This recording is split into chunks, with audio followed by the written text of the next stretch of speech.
Fantasy 15, a Sauce on the Side production.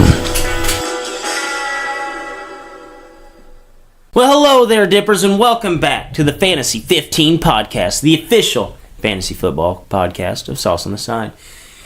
As always, Dippers, I'm your host, Drake, joined by the man, the producer, Leighton Pip Shaventone. This week, Nathan Peterman at $5,500. Lowest price for quarterback history of FanDuel. Fun fact, last week he led the Bills in fantasy points. That is an awesome fun fact indeed. Dippers, today we are back to the two-man weave. Our meat stud, Lex Glasgow, is not going to be available this week. So Leighton and I will power through all the DFS news and notes that you guys need to know. Leighton, excellent point, man. 5,500. He broke his own record as being the cheapest quarterback in FanDuel history. I think FanDuel is looking us in the eyes and saying, I dare you. I dare you. They're having a standoff with us. They are, but I don't fall for this. No. I'm not playing this game. I'll play him once. Are you going to play him once? I honestly, I think if there's ever a week to play Nathan Peterman, I think I'm going to try to sneak him in this week. Just one time in a tournament lineup. Because 5,500, that is an unbelievable price. But do you think that he is the third best quarterback on that roster? That's healthy right now. We're going to do this again. Logan Thomas. He was the quarterback at Virginia Tech back in the day. Yes. Tight end now. And Terrell Pryor, wide receiver. Both are better than Nathan Peterman. I think Nathan Peterman is better because there's a reason Terrell Pryor is wide receiver in the NFL and Logan Thomas is tight end in the NFL. There's also a reason Nathan Peterman has had so many shit games that he has had and still starting a quarterback. He must do awesome in practice. Hard worker. I think he has blackmail. He has blackmail on somebody in the upper organization of the Bills because there is no way that this guy continues to get to start and to be this bad. It is unbelievable. But wait and see. Let's get to some breakdowns. But before we get that, bring the noise. Alright, so let's start off hot and heavy. Leighton, quarterbacks, there's tough sledding this week. I mean, we don't get the freebie with, Breeze in the Dome. We don't get the obvious plays. We have guys like Alex Smith taking on the Buccaneers, the team we love to expose each week. So where are we going? High-priced quarterback. In my eyes, there are two guys worth playing, and they both come with the same fear of the game being blown out and them not passing the ball as much. Matt Ryan and Phillip Rivers. Earlier on the show, I gave Matt Ryan, I'm pretty sure it was 4 weeks in a row. 3 of the 4 weeks gave you 29 or more points. Last week he got 14 points. Had a bye. Last week on the road at Washington got you 29 points. Left him against Cleveland this week. Phillip Rivers at Oakland. Oakland's a terrible football team. They're not going to score a point in this game. The Phillip Rivers is that he had 3 touchdowns, but they'll come in the first half. A second half, he just dry. Yeah, no, I agree with you, man. Like, we look at the game against Cleveland where Phillip Rivers only threw the ball 20 times because it was a blowout. Like, they're not the kind of team that's going to drop Phillip Rivers back 30 times no matter what. Like, they will take the foot off the gas. They're one of the only teams in the NFL that will take the foot off the gas early. Probably why Phillip Rivers plays most fourth quarters from behind. I'm actually going to go with Drew Brees. Guys, I know what you're going to think. 8,400. He's averaging 10 points per game in his last 3 road games. But draws Cincinnati, who's allowed 310 passing yards in all but 2 games this season, and 395 yards per game over the last 3. Breeze outside the dome scares me, but it has to break at some point this season. I think this is the week that Drew Brees gets things in the right direction outside of the dome. Cheap quarterbacks. Leighton, where are you leaning? Man, there's not much here. There's really not. No, there's not. I mean, you see Nathan Peterman at 5,500, like that's a staring contest, and then you also get Ryan Fitzpatrick at a premium of 6,000. I feel like at the cheap quarterbacks, we're almost ignorant not to go one of those 2 routes if we're going to go cheap, but there legitimately are not great quarterback matchups this week. I like Fitzpatrick 7,600 because that game should shoot out against him, but he can't stop anybody. Honestly, Blake Bortles against Indianapolis 6,800 is an awful play, but it's Blake Bortles. Like, he's terrible. And Josh McCown 6,000. Josh McCown. Okay. Hey, listen to me. Josh McCown is not good. He was good. I think he's better than Sam Darnold right now, though. He is, but he was good in Chicago with Brandon Marshall and Alshon Jeffrey. That's when he was at his best. Yeah, the only guy who couldn't be good there was Jay Cutler. Yes. I mean, he went to Tampa Bay, was mediocre, 900 Jets, playing back at quarterback to Sam Darnold, who has regressed from week 1, premium level almost. Yes. Horrible. Josh McCown, $6,000. Yes, I will have at least 2 or 3 lines with Josh McCown and $6,000, and he does have, giant potential. But play at your own risk. Yes. Yes, play these quarterbacks with your own risk. I don't have a ton this week for the cheap quarterbacks. But Leighton, I'm going to roll the dice. I'm a gambler, baby. I'm a big gambler. And I'm rolling the dice on Blake Bortles. The Colts have allowed 72. See, I can't even say it correctly because it's so bad. 72% completion percentage against them. I'm going to say that again, guys. A 72% completion percentage. That is the NFL record. If you played them every single week, you would hold the NFL record. And Bortles, he's coming off of a bye week. He's hoping to get things right. I'm hoping he's getting things right. And against quarterbacks not named Nathan Peterman, the Colts have allowed 25 points per game to opposing quarterbacks over their last 5. Bortles gets back in the win column and gets you 20-plus fantasy points this week. I don't hate that call. That's a way better call than Terrell Pryor last week. Yeah, the Terrell Pryor call. Man, I'm going to call it again, though. Terrell Pryor will take snaps at quarterback this week. Terrell Pryor will take snaps at quarterback this week. And if I am wrong, the Bills are wrong. Because there's no way. I thought you were going to have someone bet against yourself, but no, you just hit the other team. No, they're wrong. Because that makes no sense to continue to roll Nathan Peterman out there over and over and over and over and not throw a wrinkle into the system. I mean, that just drives me nuts. All right, so running backs. I'm in love with running backs this week. Rarely do I go out and I play a third running back at that flex, but this week I am all aboard the running back train. Leighton C, high-priced option. Where are you going? Yeah, dude, you're right. Overall, there are 6 guys that I love. Honestly, 7 guys. I can make a whole lineup of running backs and stay under price. 7 guys that I love. 3 guys that are really high price that I love. I love Todd Gurley. Love him every week. $10,800. High price, but you gotta have him at least a little bit. Melvin Gordon, last season, years prior, just a touch machine. This year, he actually looked like an NFL running back. Oh, yeah. A lot of people will say, like, oh, Melvin Gordon, he's been dominant for a while. I think this is the first year where I'm like, yeah, Melvin Gordon's really good. Yeah, Melvin Gordon, we watched him run this year. He looks bigger and faster, which is insane for someone 23 years old, or 23, 24, 25 by now, coming into physical prime. And then Kamara, 800 at Cincinnati. He is the preferred back over Mark Ingram in that system. All the passes, love him. And then Kareem Hunt, I was all over Kamara last week, dude, and we hit it right. I mean, we were scared of the Mark Ingram factor coming into play, but guys, Alvin Kamara has 19 touches, 13 touches, 17 touches, and those are just his rushes. Those are just rushing, and then on top of that, he's getting all this work through the air. But my high-priced running back this week, Kareem Hunt. $9,000, 25 fantasy points in 4 of his last 6 games, and draws the Cardinals, who have allowed 88 rushing yards to running backs in every single game this season and has averaged 132 rush yards per game.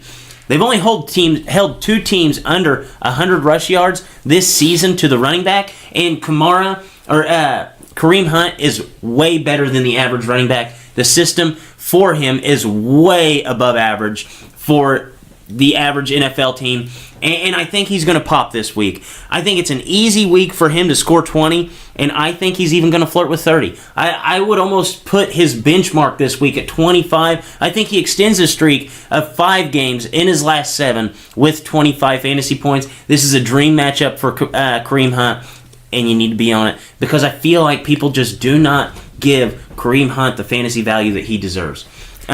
Cheap running backs, I know we're going to have a million, so let's just start going.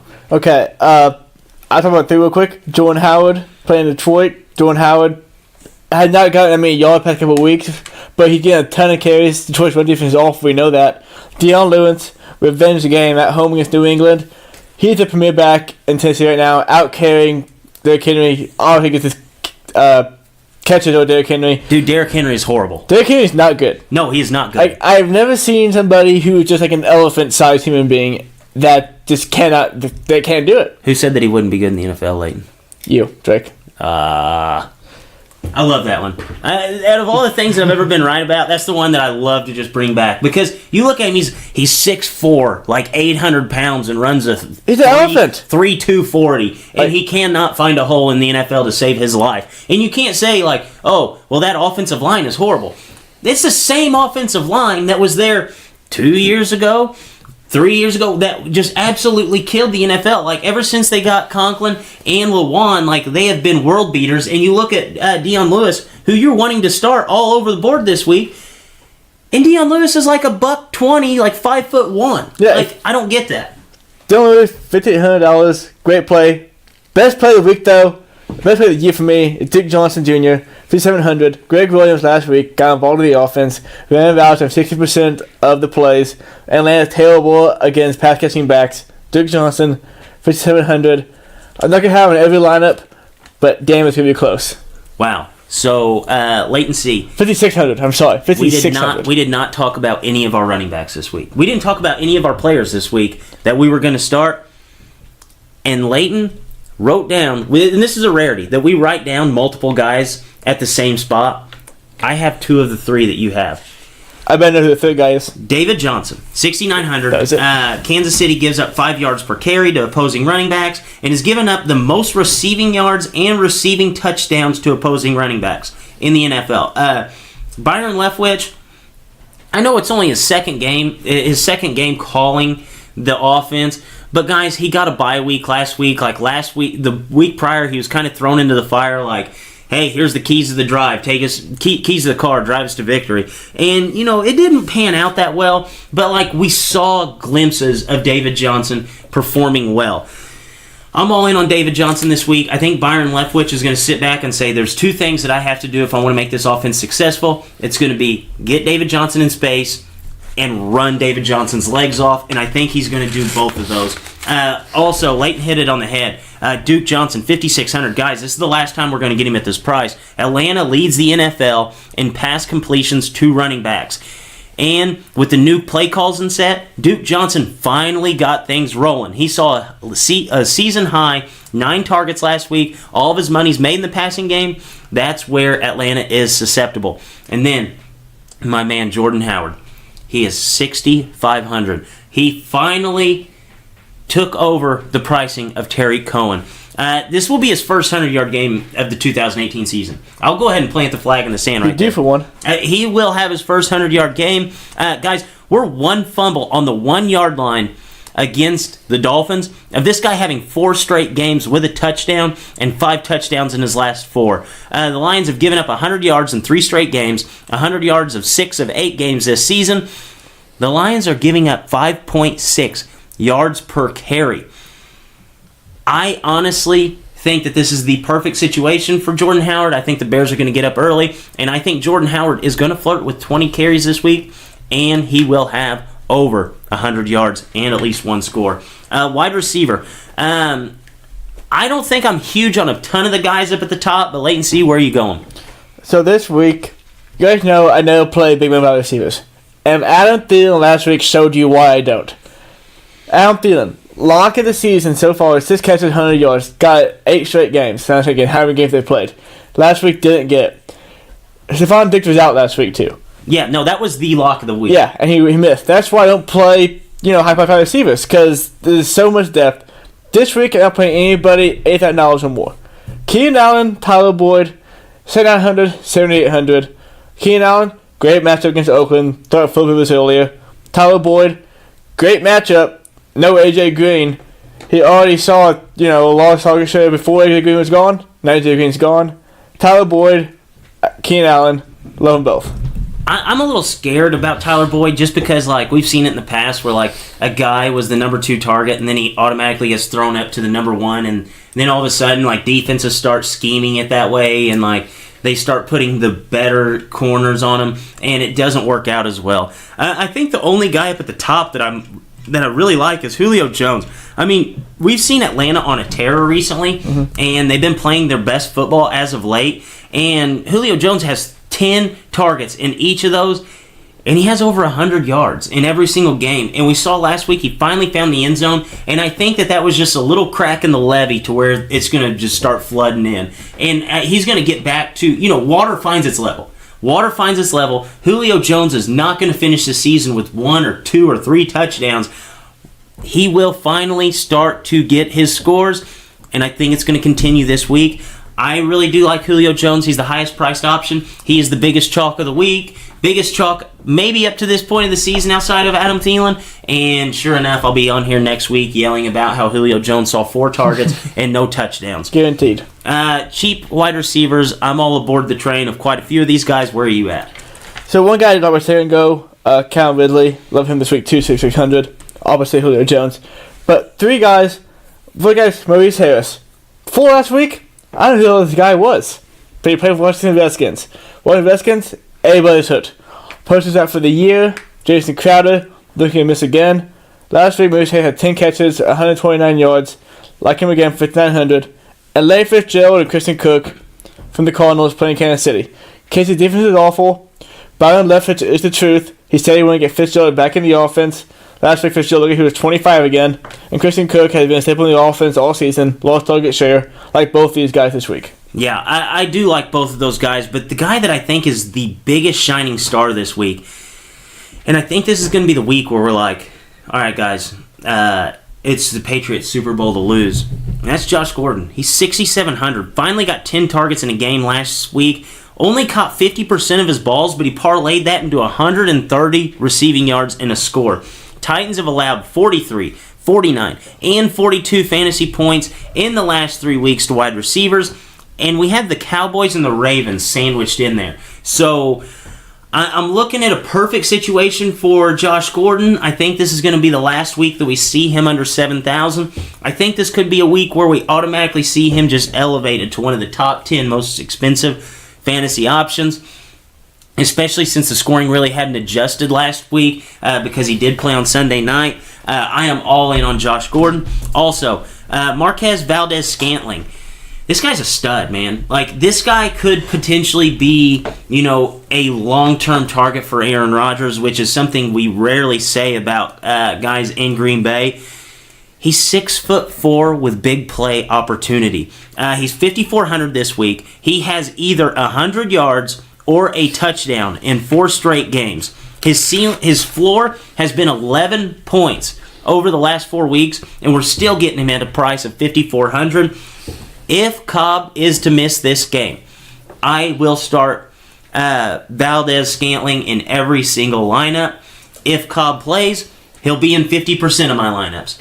I'm all in on him. He is an absolute freak of nature, and he's 5,400, and he has maybe the greatest quarterback in the NFL. I am all over it. And guys, there are countless options here at cheap wide receiver, so we have to love all of them. All right, tight end. We do tight end a little differently. Leighton, just who are your favorite plays at the tight end position? I'm going to go with the chalk. Travis Kelce, the top play. I have hit $8,000 a lot for the tight end, but I have him 2 or 3 times. And then O.J. Howard, Washington, just freak athlete. And then Joking against Atlanta, same thing. 2 weeks ago, they had an egg. He's been pretty decent since then. $5,400, though, you really can't beat that price for what he brings you. And you basically hope he gets in the end zone. Last week, 5 targets for 6 catches, 53 yards, but no touchdown. Need a touchdown from him. Yeah, see, I'm actually going to be on Jordan Reed this week. And Jordan Reed, he hasn't really had that big play potential that we had seen years past. But he's drawn a Tampa Bay defense that has given up double-digit points to tight ends in every week but one this season. I really like Jordan Reed.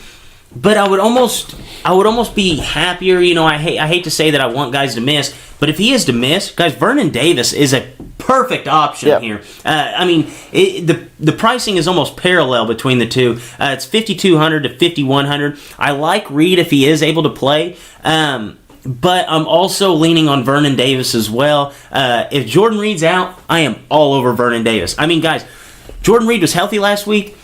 Vernon Davis still saw 7 targets. So Yeah. I think both of those guys can just go interchangeably. I really like Jordan Reed. I'm hoping he plays, but if he does not, I'm completely fine going Vernon Davis. Really, I hope Jordan Reed just doesn't play, so I don't have to play him and he gets hurt during the game. Yeah, I hope that's Jordan true. Reed just out of the game. Don't gotta worry about putting to Vernon Davis. That's what for me at all. Yeah, I think that's the way. That's what I want, but I won't say it. Yeah. You know what I'm saying? Like I never I'll wish say the it. guys out. Yeah, okay. But yeah, leave it to I'll say Legacy. He is now praying that Jordan Reed is not healthy this week. So some big money flops. Actually, no. We have defenses, guys. If you look at the defenses, you'll see that the Chicago Bears are at the top. Wait and see what you think about that.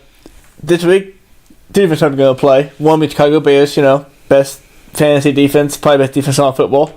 And I want San Diego Chargers. Or not San Diego Chargers, Los Angeles Chargers. I never get that right. No, we will never get. Just say San Diego Chargers.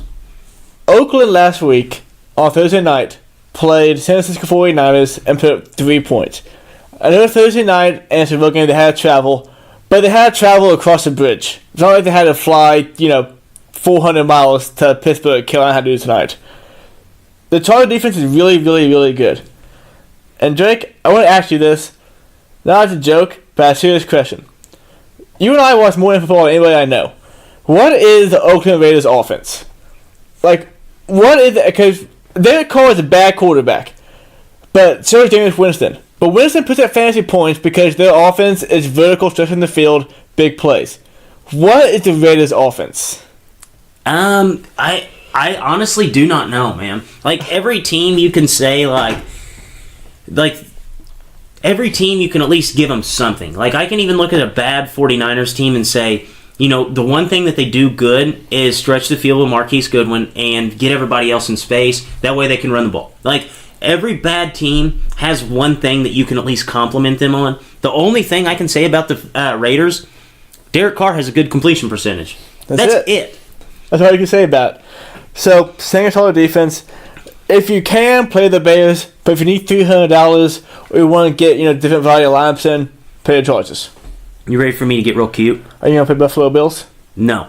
I'm about to get real cute on you. Arizona Cardinals? 3,200. 3,200. Who's that? The New Orleans Saints. Oh, man.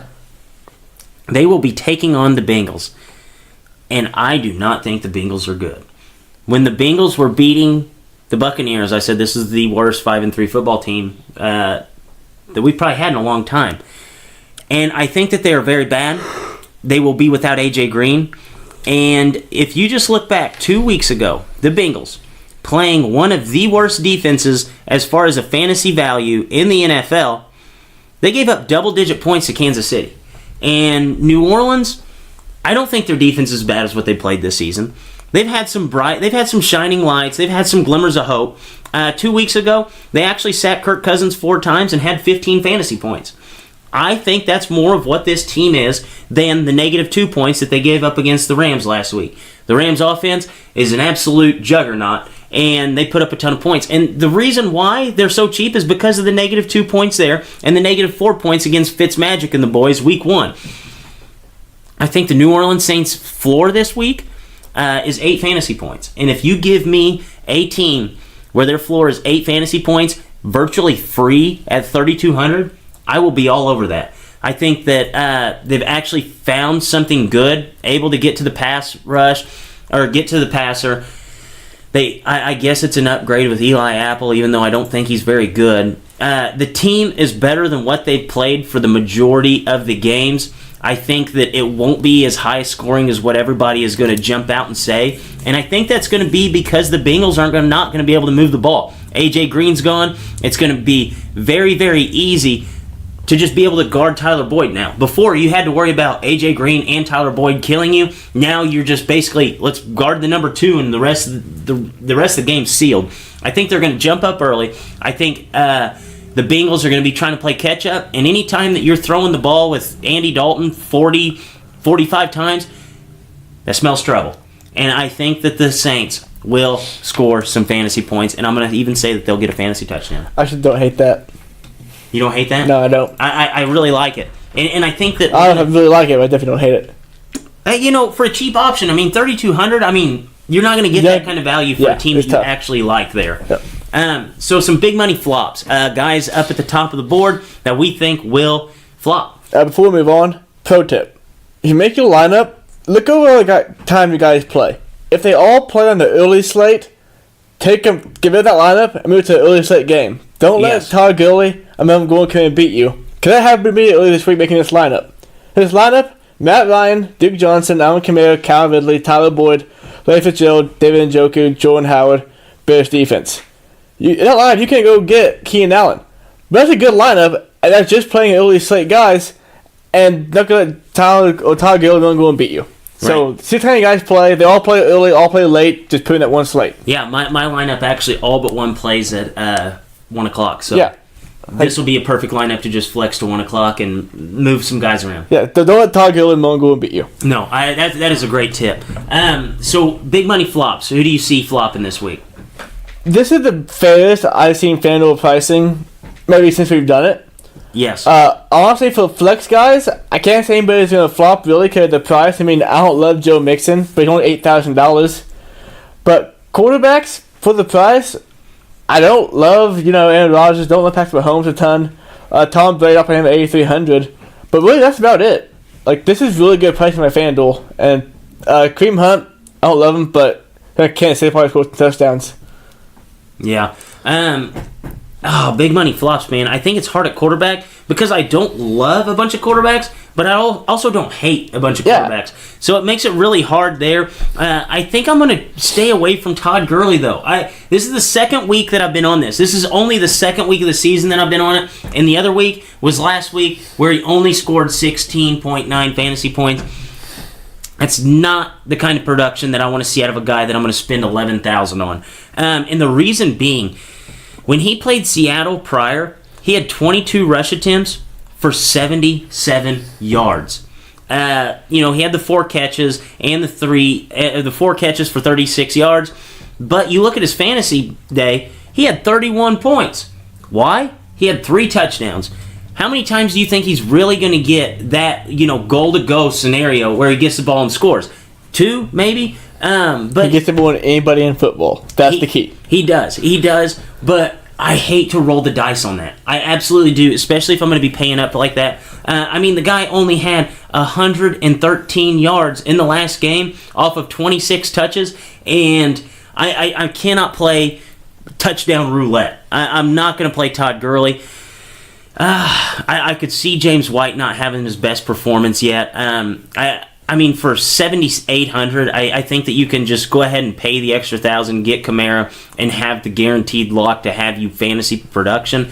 Because Michelle is slated to come back, whether or not he does, it's just all in the Bill Belichick swing of things. I don't like any wide receivers over T.Y. Hilton that are not named Julio Jones. It's hard for me to pay up for guys whenever there are such good options at the lower price. Travis Kelce scares the hell out of me at 8,000. Mm-hmm. Not going to play Gronk. You cannot play Gronk at 6,900. If you'd told me at the beginning of the season, hey, Gronk's going to be 6,900 at week 10, I would have put him all across the board no matter what the matchup is. This week is such a rarity. I feel like every week I can give you a solid yes or no on every single player, but this week there's like 10 guys that I love, and then the rest of them I'm like, I don't hate them, I don't love them. Yeah. So I think big money flops as far as to this point of the season has been the hardest yet. Meat stud alert. I've told you I like 10 guys. Leighton, who do you absolutely love? Quarterbacks going over 30, skill players going over 20. Literally everybody we've named so far, and Josh Gordon, and Tevin Coleman. And I'm not going to name you all 20 guys we named this, so listen to it again. Everybody we talked about, love them all. I could not love these guys more. Yeah, Drew Brees, Kareem Hunt, David Johnson, Josh Gordon, Julio Jones, Marquez Valdez-Scantling, Jordan Reed, or Vernon Davis. I don't think they're going to go over 20, but hell, 15 from a tight end that's 5,200. I'll take that any day of the week. And I think Jordan Howard's going to have his first day over 20, and I couldn't be more happy about it because, he's been a touchdown machine lately. The yardage hasn't been there. So if he gets you 100 yards and 2 scores, it's 24 points right there. So I am all aboard Jordan Howard. You ready for the lineup, latency? Dying for it, Drake. All right. The official Sauce on the Side Week 10 lineup. We're starting it off hot with Drew Brees. And it's almost by Drew Brees by default. I don't know why I'm so in love with Drew Brees. I think he's going to get some touchdowns to Kamara. I think he's going to get a touchdown to Michael Thomas. But I don't think it's going to be a ton of yardage by Drew Brees. I think it's going to be more of just like touchdown reliant. And I hate playing touchdown roulette, but I think he's going to get the scores necessary, especially playing Cincinnati. I don't think Cincinnati's going to score a ton, but the potential for a shootout is there. Kareem Hunt.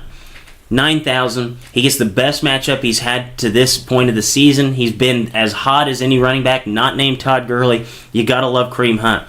David Johnson. 6,900, guys. This is probably the last time we're going to get him under 7,000. I think Byron Leftwich, he's a very, very smart guy. We saw it whenever he was quarterbacking in the NFL. I think that he's going to realize what he has to do to be successful. He's a guy that's going to be pulling to hold this job going into next season. And he's going to run the legs off of David Johnson. And I want to be on that early rather than late. Josh Gordon. Guys, he's getting a premier matchup, and he just got 10 targets last week in a game that they kind of had, the game was out of reach in the fourth quarter, and they, the last series or two, they just basically stuck with the run. I think it's going to be the same way against Tennessee, but I think that Josh Gordon will haul in. If he gets 10 targets, he will have 7 receptions. I think a 50% catch catch percentage for him is pretty low. Julio Jones, I'm all in on Julio just for the simple fact that the Falcons figured out what they need to do to succeed. 10 targets to Julio, 100 yards, and you're going to win the game. I think that they're going to get on that track early and often against Cleveland. And then Marquez Valdez-Scantling. Perfect matchup. I want to get some Rodgers love in there without actually having to pay up for Devontae Adams. So I'm going to go with Scantling. He has huge potential upside. And I think this could be the game that we realize that this guy is a viable week-in, week-out option. Then Jordan Reed or Vernon Davis, whichever one will be the starter this week. And then Jordan Howard at 6,500. I love anybody playing the Lions. I love Jordan Howard. I think that is perfect to go in the flex.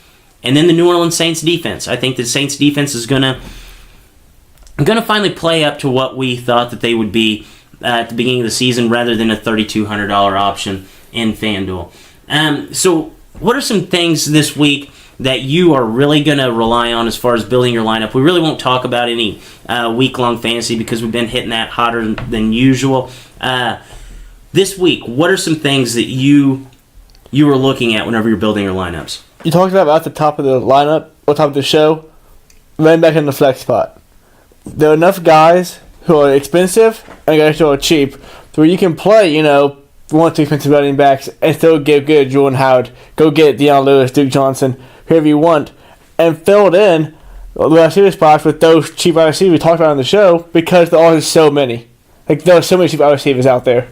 Yes, and I think that you also had a great point whenever you talked about building the lineups. Like, I know there's been a couple weeks where I've made a whole lineup, and then I get halfway through the day, and I'm like, I could have just played that at the 1 o'clock. And you didn't notice it? That happened to me, too. And that's what I was looking for after I lost, I don't know how many hundreds of dollars off it. Yes, no, I think that's a great way to look at things. I also think that you should not make a lineup this week where you're not playing 3 running backs.